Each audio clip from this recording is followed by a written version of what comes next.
Hello and good afternoon, everyone. This is James for CoinOpTV, and I am here today playing the brand new Steam game Husk. And this game is part of the walking simulator horror genre that is growing in popularity in the last couple of years. The developers also say that it is inspired by Silent Hill, although they went with a first-person perspective rather than the traditional fixed camera angle that we tend to get with older Silent Hill games. At this point, I'm about 30 minutes into the game, and so far what has happened is I was on a train, and my wife and my daughter got up to go to the bathroom, and they never came back. And so I went to look for them, only to discover that there was nobody else on the train at all. There were no passengers or wait staff or presumably pilots as well. And inevitably, the train crashed, and I found myself in this little village, which is likewise deserted. Currently, I am exploring the train station and looking for clues as to where everybody has gone. At the moment, the only item I have is a flashlight, and I'm working on opening this door that I found at the bottom of the escalator. Now, in one of the upper level rooms, I've already found an item that had a number written on it, but I was stupid and didn't write that number down, so I have to go back and find it again. And while I'm going back and getting it, we can talk a little bit about the atmosphere in this game, which so far has been really good. There's a lot of ambient noise in this game where you'll go into a room and other doors will randomly close, even from rooms that you just left and you know there's nobody in there. There are occasionally people walking by windows, shadows, things like that. So on the whole, it is pretty good. But then on the other hand, there are some very weird design choices. Like while I was going through the train, certain items I could examine and other items I couldn't, and there didn't seem to be any rhyme or reason to what was examinable and what wasn't, because the items I could pick up didn't actually do anything. I would look at them, rotate them around, and then I was done, just like you saw earlier with the train ticket that was on that bench I just passed. And then there's the technical aspects to the game. As you can see from this video, it's not a bad looking title, but it's also not a great looking title. Texturing's pretty solid, the design of the levels is pretty good and so on, but it also looks a little bit bland. You'll see a lot of the same objects being repeated over and over again, and I have encountered frame rate issues from time to time, often with no discernible reason. And lastly, there's the audio, where there obviously is not much voice. You haven't heard it in the game yet. Maybe we'll find a spot where he talks, maybe we won't, but it's about what you would expect for a budget title. Not great, not terrible, at times cringeworthy, at other times a little bit less so. But so far I have not encountered any standout performances. Great. The flashlight's dead. What next? And there you got an example of the voice work in action. Again, not terrible, not great. It gets the job done. And here's an example of the lighting effects in action, and I have to say the lighting in general is really good. Shit. And there is the atmosphere coming into play again. Again, you got somebody running across, you got noises, you got sounds. They're really good at building up this atmosphere right now. Having said that, I actually haven't seen anything in the game yet in regards to a monster or bad guys or anything like that, so we will have to wait and see how those turn out.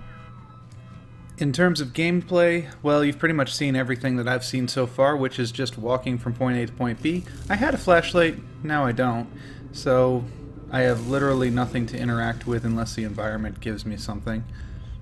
Presumably I'll get a weapon at some point if I need to interact with monsters, but who knows for sure.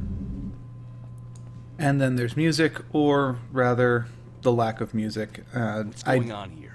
Where is everybody? What's wrong with this goddamn town? It's a good question, but that wasn't what I was looking to answer.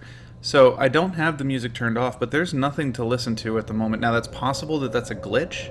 There have been a lot of glitches reported for this game, and in fact, there have already been 2 patches since the game launched earlier this week. And of course, as I'm talking about this, here comes the music, apparently from the jukebox. So the music might be just ambient in regards to where you are in the level. Going back to the whole patches thing, that might make you think that this is in fact an early access title, but it is not. This is a fully released game on Steam at the moment for $20. And from what I've seen so far, it really did need to launch as an early access title rather than as a full launch. Now, I understand that there's a stigma attached to early access titles, and for good reason, but at the same time, it does kind of let people approach the game in a different way, where they can say, this is an early access title, I'm not expecting it to be 100% perfect, whereas when you release a game as a full product, you expect it to work right out of the box and not need to have 2 patches within a couple of days. It is true that we see this fairly frequently with big AAA developers as well, which is unfortunate, but this is exactly why we have early access in the first place. It is for smaller development teams, and this is a very small development team, I think only 4 people, so I think it would have been better off there. But I can also understand why they wouldn't put it there, so it's a bit of a double-edged sword, unfortunately. So we're here in this diner, and I need to find the keys under a plant, but I don't remember seeing a plant, although I wasn't paying that close attention. So we'll find this plant, and we'll find the keys, and we'll open up that door and get out of here. Man, I wish those were playable. I have a strange fondness for mini-games within games that throw back to retro titles and whatnot. It is kind of funny how the music just appears. It doesn't do a very good job of kind of bleeding in as you get closer and bleeding out as you walk farther away. It just randomly cuts out. So that's definitely something that they could probably work on in the future as well. Although I'm not sure how easy or hard that... What is that? What the heck is that? Okay. Is it gonna do something?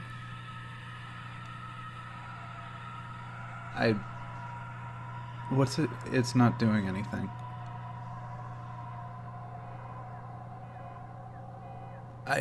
I'm not sure if this is a glitch or if it's just supposed to stand there, but the longer it stands there, the less seriously I'm taking this.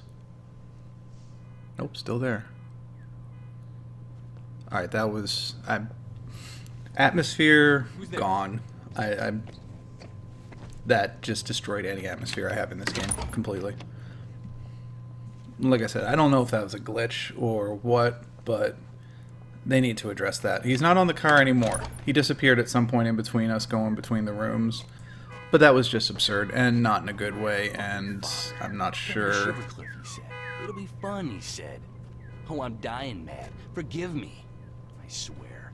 If I get out of this and find the girls, I'll finish that old son of a bitch off myself. And you know what, I think that's a good place to stop. I think I need to take a bit of a break from this game and see if it can recapture some of that atmosphere by stepping away from whatever the heck that was. So thank you guys for watching. This was Husk. It's available now on Steam. And stick around for more videos on the CoinOpTV channel. Thanks for watching.